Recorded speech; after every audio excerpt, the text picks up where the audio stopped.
Olá, nós estamos aqui hoje com a advogada Renata Cisne, que mora em Brasília e veio especialmente para esse podcast, ou melhor, esse videocast. A Renata, além de advogada, professora, ela é também a presidente da Comissão Nacional das Relações Governamentais e Institucionais. É ela que nos ajuda na articulação lá em Brasília, né, Renata, com essas relações todas, né, que Brasília é o centro do poder, então a Renata que está lá sempre nos apoiando, nos ajudando, juntamente com todo o pessoal do IBDFAN-DF. Então, é isso. Olá, Renata, obrigado pela presença, pela participação e de ter vindo para a gente bater esse papo. Olá, Rodrigo. É uma alegria imensa estar aqui na sede do IBDFAN, em Belo Horizonte, que é um espaço muito lindo. Acho que vale a pena todos os associados virem conhecer, terem a oportunidade de conhecer um pouco da história do IBDFAN. É muito emocionante estar nesse espaço, eu que sou há tanto tempo do IBDFAN, e um prazer participar desse videocast, uma alegria imensa. Pois é, vamos ver. Então, primeiro, nós vamos falar hoje sobre um assunto que tem modificado ao longo do tempo. Foi e voltou, que é alimentos entre ex-cônjuges, né? Porque isso está sendo repensado até recentemente. A tendência dos tribunais era não tem alimentos entre ex-cônjuges. Mas aí eu queria saber a sua opinião. O que você acha dessa evolução doutrinária, jurisprudencial? Qual que é a sua opinião sobre essa história de alimentos entre ex-cônjuges? Você acha que sim, que não, talvez? Como é que é? Então, Rodrigo, na verdade, no direito das famílias, a gente passa por vários momentos históricos de forma muito rápida, né? Então, nós tivemos um primeiro momento em que os alimentos vitalícios, eles eram praticamente um padrão, especialmente para a mulher, né? Nós tínhamos ali o regime, geralmente, da comunhão universal de bens, e a mulher, geralmente, não estava inserida no mercado de trabalho. Com isso, esses alimentos, eles se prolongavam ao longo da vida. Em um segundo momento, aí, especialmente com a emenda constitucional de 2006, nós tivemos um olhar muito restritivo com relação aos alimentos para ex-cônjuges, né? E quando foi feito, tem aquelas decisões com caráter bem transitório mesmo, trazendo ali algumas decisões até com cunho, falando que ex-marido não é emprego, não é previdência privada, algumas decisões assim até bem marcantes em termos de machismo. E antes ainda tinha discussão de culpa, né? Sobre quem era culpado perdia direito a alimentos, ou seja, era condenado a morrer de fome. Só para a gente ilustrar, eu tive um caso de uma mulher casada durante 30 anos, que o casamento já estava frio, e aí o marido deu para ela de presente uma viagem para um hotel, um resort, e ela conheceu uma pessoa, e ele já fez isso de propósito, e tinha prova de que ela o traiu ali, e o juiz condenou. Foi decretada a separação, naquela época tinha discussão de culpa, e ela foi condenada, ela não pôde receber pensão, sendo que ela dedicou 30 anos, não podia trabalhar nem nada, ou seja, condenada a morrer de fome, né? Exagerando um pouco. Mas é só para esse parênteses para lembrar dessa evolução histórica, porque a história vai dando voltas, porque nós estamos hoje, 2025, num outro momento histórico. Mas, fecha parênteses, eu queria continuar. E é exatamente porque assim, a culpa era o fator determinante, não era nem a necessidade, nem a possibilidade, era a culpa. Se a pessoa era culpada pelo fim do relacionamento, se houve uma situação de traição, por si só, ela já estaria condenada a não receber alimentos, independente de ter uma necessidade e a possibilidade de outra parte. Então, realmente, nós tivemos esse viés moral sempre atravessa, né? Essa é uma das grandes funções e contribuições do IBDFAN, que é tirar esse eixo moral, né? Porque nesse caso que eu contei agora, concreto, exatamente que ele nos ajuda a refletir sobre essa necessidade da distinção da moral e da ética aí, né, Renata? Então, perfeito. Como é que isso funciona? E aí nós estamos nesse momento, assim, nós então caminhamos para esse momento de alimentos transitórios, decisões muito duras com relação à continuidade desse dever alimentar, as mulheres, principalmente as mulheres, né? Porque embora seja o dever alimentar entre ex-cônjuges seja recíproco, né? Tanto o homem pode ter, né, pleitear esse direito quanto a mulher pode, a gente sabe aí por uma questão histórico-cultural que geralmente quem pede alimentos é a mulher, quem necessita dos alimentos é a mulher. Então, você já teve algum pedido de alimentos por parte do homem? Por parte do homem, só ameaças, Rodrigo. Ameaças a gente tem bastante, né? Geralmente a mulher, quando está bem no mercado de trabalho, quando o homem está ali numa situação que é inferior dentro dessa questão da renda familiar, às vezes se utiliza disso. Então eu vou te pedir de alimentos. E a mulher fica assustadíssima com essa possibilidade, mas é uma possibilidade real.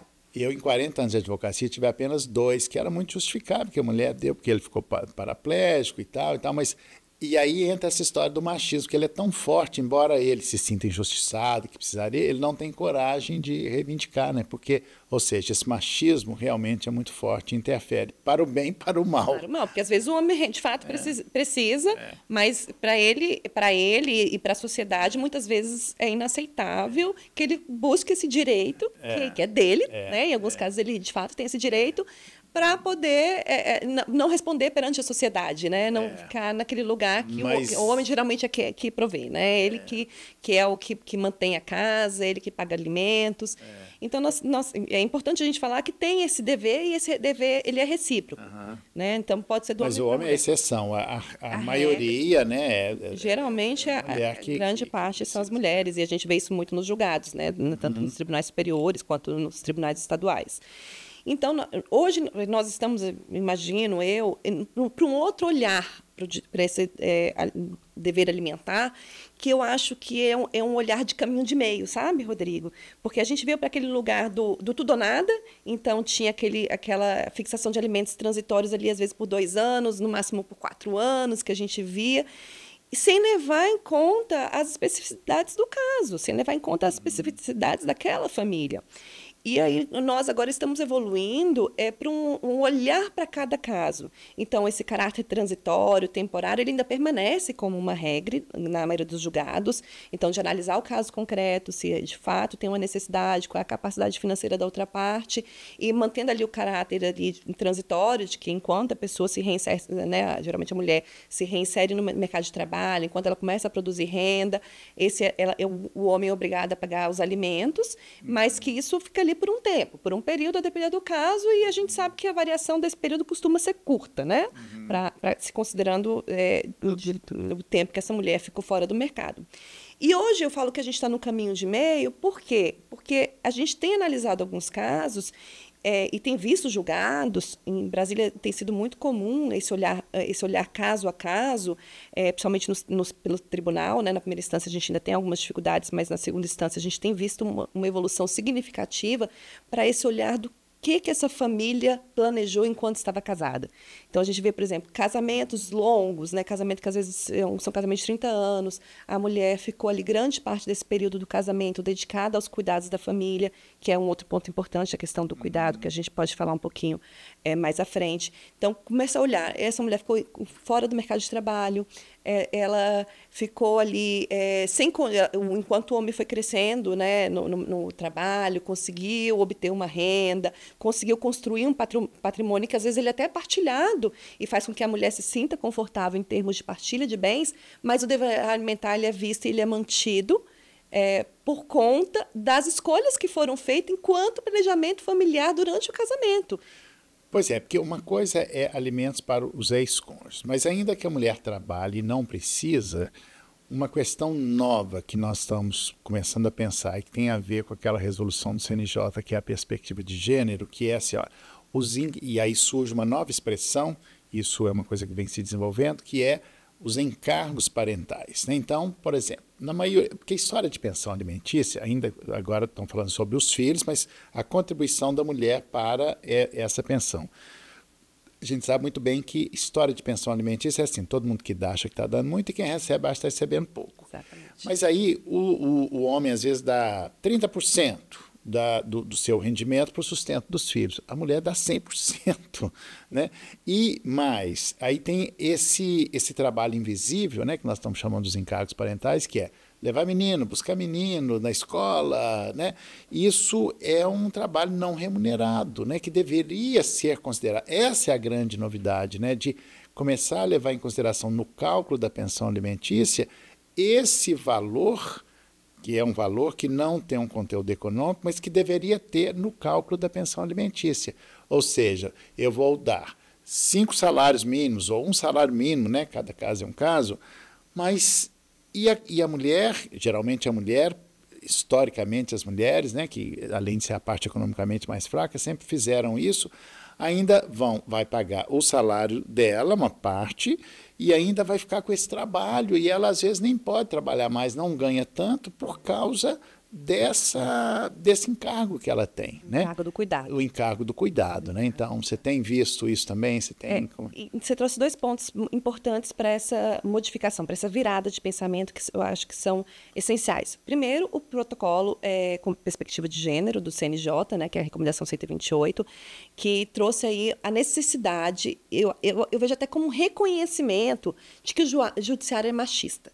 Então, se há necessidade do CNJ fazer um protocolo para que os juízes estejam atentos à perspectiva de gênero nos julgados, é que nós temos ali, historicamente, julgados que colocam a mulher numa condição de vulnerabilidade. Então, primeiro, esse reconhecimento implícito, né, de que nós temos um judiciário que precisa revisitar as suas posições. E esse protocolo ele traz para a gente informações no sentido de que, olha, caso a caso, então, no caso de alienação parental, no caso de alimentos, no caso de partilha de bens, isso falando do direito de família, né? Que a gente precisa fazer uma análise da mulher naquele cenário, daquela família, para que a gente traga um equilíbrio para essa relação que muitas vezes é desigual entre homem e mulher. Então, a desigualdade na perspectiva dos alimentos, muitas vezes está vinculada ao segundo ponto que você trouxe, que é o cuidado. Então, por quê? Porque a mulher geralmente se dedica muito mais ao cuidado com os filhos, ao cuidado com a casa, a gestão do lar geralmente cabe à mulher. Isso, e a gente sabe que tem uma... mercado, comprar, tudo isso a gestão, tempo, pensar né? o que precisa comprar no mercado, pensar a vacina que o filho precisa tomar, pensar e executar. Porque às vezes o homem até executa. Tudo isso é tempo, né? Tudo isso é tempo. E aí eu até anotei aqui, Rodrigo, para trazer um dado importante, que se o cuidado fosse remunerado hoje, ele seria considerado ele estaria entre as 5 maiores economias do mundo. Porque nós estamos falando que se esse trabalho invisível, que nunca foi calculado, fosse remunerado, nós estaríamos aí movimentando aproximadamente 10,8 trilhões de dólares. Então, esse é o valor do cuidado a nível mundial. E esse cuidado recai muitas vezes sobre a mulher. Não só sobre a mãe, mas também sobre a mulher que é a enfermeira, sobre a mulher que é a cuidadora dos idosos. Então, assim, a perspectiva... Que cuida do filho, depois cuida dos pais. Né? Que é essa geração sanduíche, né, que a gente chama, que é a mulher que cuida dos filhos e dos pais ao mesmo tempo, né, a geração sanduíche. Então, a gente tem aí alguns elementos. Por exemplo... em termos de amamentação, se a gente considerar um tempo de amamentação de 6 meses, uma amamentação exclusiva, nós estamos falando mais ou menos de uma carga de 8 horas de trabalho, né? Assim, para fazer uma equiparação, nós estaríamos falando que em 6 meses de amamentação exclusiva corresponderia a 81 dias de trabalho. E esse trabalho não é visto. Nós não estamos falando de trocar fralda, nós não estamos falando de dar o banho, de cuidar da cólica, nós estamos falando exclusivamente de amamentação. Então, a gente tem uma dimensão de como essa mulher fica sobrecarregada com os cuidados com os filhos. E isso tem que ser computado tanto para poder olhar para essa mulher que vai receber os alimentos do ex-cônjuge, quanto para dimensionar os alimentos para os filhos. Uhum. E foi isso que você trouxe quando você falou, né, da perspectiva desses alimentos para os filhos. Sim, sim. Então, esse cálculo do cuidado e começar a contabilizar, ou pelo menos olhar para essa questão do cuidado como um fator de gerar renda ou deixar de gerar renda, porque quando a mulher está cuidando, ela não está sendo remunerada, muitas vezes, e está deixando de gerar renda, mas está lá dedicada.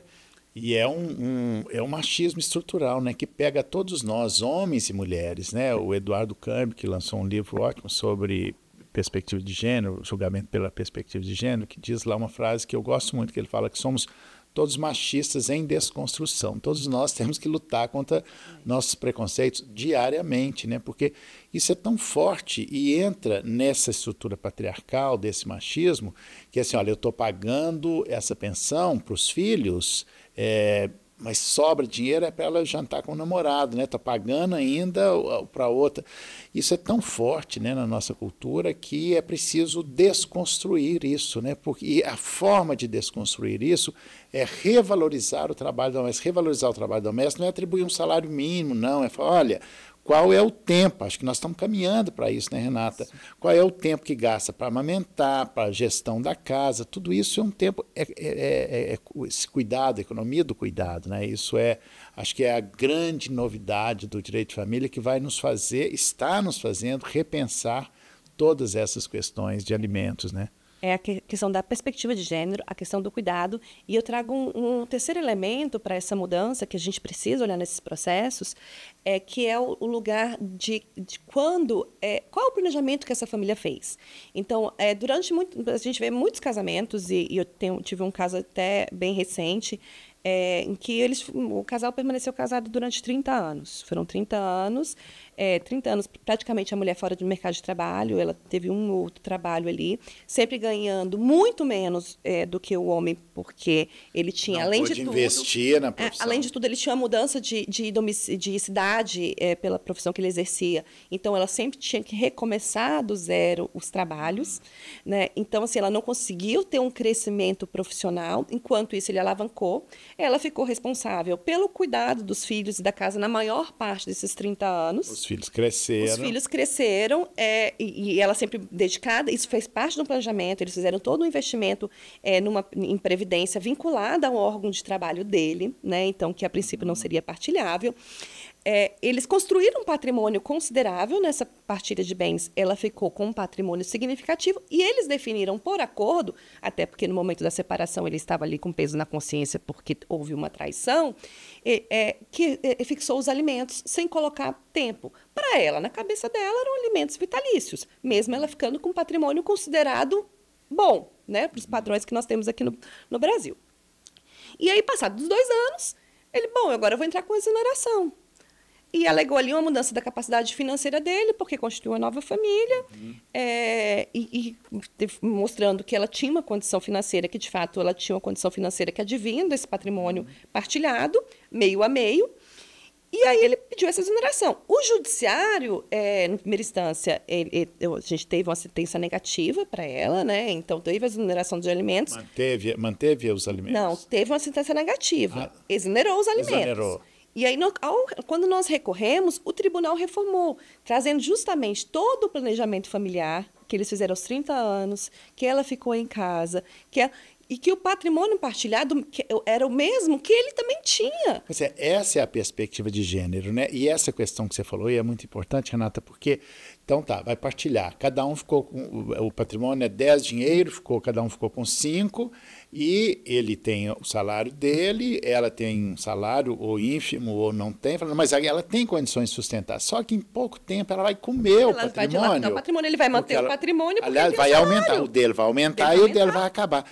Então, essa perspectiva de gênero que é para ajudar na equação da justiça, ou do justo, daquilo que é justo, né? O ideal de justiça. Claro que o ideal de justiça talvez seja só um ideal, mas é um ideal que a gente deve correr atrás do ideal e aos poucos a gente vai melhorando. Então, a partir dessa consciência, a partir da nomeação, né, quando a gente vai trazendo essas novas expressões, como, por exemplo, os encargos parentais, né, a economia do cuidado, tudo essas expressões elas vão ajudando a ressignificar e a fazer nos entender. Agora, isso para o direito de família, o melhor direito das famílias, ainda é muito novo, né? Por isso, a importância de conversas como essa, para a gente falar que vai muito além, né, dos alimentos entre ex-cônjuges, que isso significa repensar toda uma economia do país, né? Do impacto disso na economia do país, né? Porque as mulheres sempre, dentro desse sistema patriarcal, né, quando os casamentos existiam, eram sustentados pela resignação histórica das mulheres, né? Casou, aguenta, elas aguentavam tudo. Parou com isso, né? 1977, depois foi melhorando, não tem que aguentar. Passou-se a entender que mulher é sujeito de desejo, assim como os homens, então isso é revolucionário, né? E agora uma nova revolução que é nessa economia, que interfere na economia, né, do país, né? Porque a gente tem ouvido muito, né, lugar de mulher onde ela quiser, inclusive em casa, né? Inclusive em casa. Mas para que seja inclusive em casa com segurança, que hoje a gente tem um lugar de insegurança para essa mulher que decide ficar em casa. Porque no machismo estrutural, eu quero minha mulher lá dentro de casa, não corro nenhum risco. Não, e a mulher pode até querer ficar em casa, cuidando dos filhos, dentro do planejamento familiar, pode funcionar. E ela às pode vezes é alguém que quer, né? justamente como nesse caso, né? Assim, o marido precisa viajar com constância, é difícil que os dois estejam no mercado de trabalho nessa circunstância. Então, eles podem fazer bem essa opção.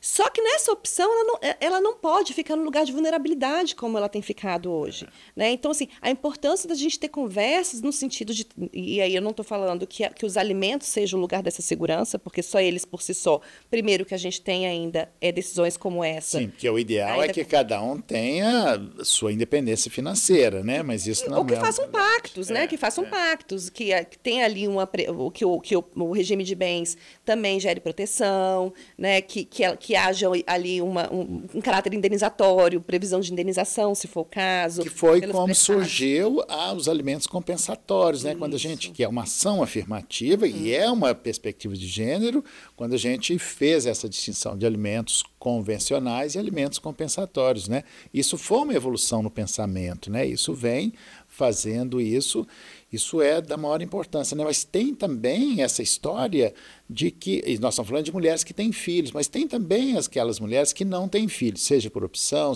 mas que é o pacto do casal. Nós temos o Código Civil, mas cada casal pode ter o seu código particular. E nesse código particular, que é, olha, eu tenho que viajar, a mulher não pode trabalhar, eu quero que que a mulher vá acompanhando. Então, nesse caso também, ou seja, não é só quando não tem filhos, né? E é importante só para jogar um pouquinho de luz aqui, que você trouxe dois tipos de alimentos, né? Que são esses alimentos de subsistência, que é esse caráter alimentar, que é justamente para poder fazer com que a pessoa tenha condições de arcar com suas necessidades, e necessidades a gente está englobando aí de uma forma geral, os alimentos, o vestuário, a moradia. E os alimentos compensatórios, que esse sim vem com esse caráter indenizatório. Então, eles podem, inclusive, ser acumulados, né, Rodrigo? Só para a gente jogar a luz aí um pouquinho no que a gente está conversando. Sim. Então, tudo isso vem no sentido de proteger essa mulher, mais uma vez repetindo, é recíproco, então pode ser o homem também, mas em linhas gerais, praticamente quase que em regra hoje, são as mulheres que precisam desse olhar mais cuidadoso do judiciário e mais atento a individualizar cada caso, porque, é claro, se a gente tem uma família que a mulher é muito mais jovem que o homem, é um casamento curto e tudo mais, esses alimentos eles têm que ser transitórios mesmo. Então, tem as situações em que ele tem que ter um período ali, que é o período de reinserção da mulher no mercado de trabalho, que ela tem que correr atrás, que o homem não é assim, não pode ser um estímulo ao ócio, não pode ser um estímulo ao ócio, exatamente. Então, é caso a caso mesmo. Como, né, não pode ter a indústria da pensão alimentícia, como algumas pessoas até já disseram isso doutrinariamente, jurisprudencialmente, né? Mas a grande virada, né, que acho que resume tudo isso, que ainda está sendo entendido, que é ver tudo isso por uma perspectiva de gênero, seja do masculino, seja do feminino, né? O gênero que pode ser, né? Acho que isso é a grande virada aí do direito de família, acho que é o que tem de mais contemporâneo no direito de família, né? É isso, Rodrigo. E aí, uma outra coisa que eu me lembrei aqui é que as pessoas podem, isso pode ser estabelecido no pacto antenupcial. Na verdade, um pacto antenupcial, não adianta você estabelecer, olha, vai ter alimentos, não vai ter alimentos, porque isso aí não terá eficácia, porque é do momento do rompimento de um casamento ou de uma união estável que isso vai acontecer. Só que isso pode servir como diretriz. Mas eu quero contar um caso aqui muito interessante que nos remete a essa consciência da perspectiva de gênero. Foi fazer um pacto onde a mulher era uma médica, autônoma, e o homem é um empresário, e queria casar pelo regime da separação de bens, e ela falou, não, vamos fazer um meio termo aqui, né? Fazer um pacto, seria separação de bens, para não ter ingerência dela nos atos empresariais, mas fizeram ressalvas. Qual ressalva? Olha, eu vou ter filho, vou ficar 6 meses só cuidando do filho, que é justo, tá? Ok, você não precisa, pode ficar. Só que mas eu vou parar de trabalhar e eu vou parar de receber trabalho. Eu vou empobrecer e o homem vai enriquecer. E aí ele dizia, aí outra cláusula que ela Aí quis ela colocar. passou a ter uma indenização por esse período. Eles começaram. Ah, tá. Pois é, aí escuta só. Aí ela falou, bom, nós vamos viajar, a gente gosta de ir para a Europa 2 vezes por ano, vamos ficar 2 meses viajando, tá. E ela fala, tá, mas eu vou parar de trabalhar. Quem é que vai pagar o meu salário? Eu falo, mas aí você está querendo que eu pague você para viajar com você, né? Isso foi. E eu achei que essa mulher tinha razão. No final, eles não se casaram, porque ele, dentro do machismo, não quis fazer o pacto e ela, na consciência dela, falou: olha, eu vou levar uma grande desvantagem aqui. Então, são questões novas, estou dando esse pequeno exemplo, para a gente começar a pensar, né, de como é importante o direito de família pela perspectiva do gênero e a gente poder, no nosso dia a dia, ao fazer pactos antenupciais, então alimentos entre ex-cônjuges, ele vai muito além do pós-divórcio, né? Mas antes também de um planejamento. E ali não é estabelecer alimentos, porque isso não teria eficácia, mas estabelecer um conteúdo patrimonial para aquele não trabalho quando ela não estivesse trabalhando, porque nós homens não temos nenhum déficit profissional em razão da maternidade, as mulheres têm um déficit profissional. Essa é a equação, esse é o desafio, né? E não só antes do casamento, né? É possível que a gente faça isso também ao longo do casamento. Então, teve uma situação ali em que, enfim, a mulher precisou parar de trabalhar, se definiu que ela pararia de trabalhar, para acompanhar ele, por exemplo, numa licença-capacitação, em que fosse fazer um mestrado no exterior. Pode-se fazer um contrato ali com caráter indenizatório, falando que por X tempo que ela vai ficar sem trabalhar, que em caso de separação é devido, inclusive trazendo escalonamento desses pactos. Então, assim, as pessoas têm que compreender, e isso é um dos nossos desafios, né, Rodrigo? Porque a gente sabe que hoje o casamento, a união estável, as relações, elas são muito vinculadas à questão do afeto. As pessoas vão pelo desejo de ser felizes, de se realizarem emocionalmente, vão pelo afeto, mas as consequências patrimoniais, elas existem. Elas são uma consequência. E claro que as mulheres ascenderam ao mercado de trabalho, ainda ganham menos, mas têm evoluído, esperamos que isso se igualize, mas mesmo nessa igualização, acho que a grande virada, a grande nova compreensão e esses cuidados que são feitos pela mulher, eles não são remunerados, ok, então não vou remunerar, não vou pagar por isso, mas tem que dividir o encargo com o homem. Essa é a questão. Eu estou com um caso lá assim que a mulher disse isso e ele falou, não, mas eu quero dividir, então vamos dividir.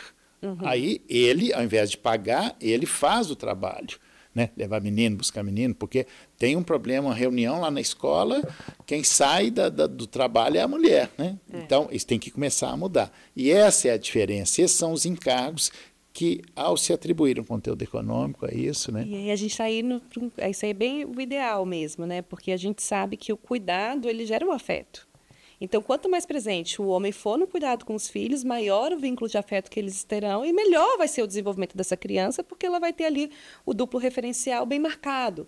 Né? Então, quando a gente tem essa parentalidade exercida de uma forma bacana, consciente, com presença, com cuidado, a gente tem ali crianças que se desenvolvem de forma mais saudável. Uhum. Então, dentro do campo ideal, o ideal seria esse. Né? Então, por isso é importante a gente olhar caso a caso, porque tem casos que serão como esse. Praticar a guarda compartilhada, que é a guarda compartilhada, além de funcionar como um eficaz antídoto contra a alienação parental, ele vai possibilitar uma divisão igualitária desses papéis, que isso é pesado, que historicamente as mulheres exerceram. Por que os homens não podem exercer isso? Esse é o desafio, né, Renata? São muitos desafios. Bom, a gente está caminhando para o final aqui, né, do nosso bate-papo sobre alimentos, e alimentos na contemporaneidade, né? Então, te pergunto se você, dentro da sua reflexão como advogado, você gostaria de deixar uma mensagem final sobre isso, das suas reflexões, que eu sei que você é uma advogada com um posicionamento bastante contemporâneo, né, sobre o direito das famílias. Rodrigo, eu acho que, acima de tudo, a gente individualizar os casos, sabe? Assim, e tentar fazer com que o judiciário também tenha esse olhar individualizado. Porque, para se fazer justiça, tem que se olhar o caso concreto, ainda mais no direito das famílias. Então, esse é o grande desafio de quem advoga E esse tem que ser o grande desafio do judiciário. Então, o protocolo de perspectiva de gênero está aí e não é à toa. Então, os tribunais têm que aplicar, os advogados têm que insistir nessa aplicação para que a gente tenha aí decisões que sejam mais justas e tirem as mulheres e as crianças desse lugar de vulnerabilidade, né? Então, a gente precisa ultrapassar essa barreira e temos bons julgados aí que podem ser. Você já teve algum caso em que foi aplicado esse para você nessa? Tive recentemente uma decisão que foi aplicada, o protocolo de perspectiva de gênero, e fiquei muito feliz, assim, porque a gente não estava tendo muito ainda em Brasília. Até se aplicava o olhar, mas não trazia na decisão a fala da aplicação do protocolo. Então, tive recentemente um caso de alimentos também, e eu fiquei bem feliz. Eu já tive também um recente, ou seja, isso está começando a acontecer. E aí quero deixar para vocês que nos ouvem, que se não for do IBDFAM, venha se associar ao IBDFAM, que tem o maior banco de jurisprudência especializado do mundo, e no nosso banco de jurisprudência, nós estamos criando, se não me engano, já está pronto, essa busca pelos julgamentos pela perspectiva de gênero, que está sensacional, confiram lá. Né? Então, muito obrigado, Renata, pela presença, pela visita, volte sempre. Eu que agradeço, espero que gostem.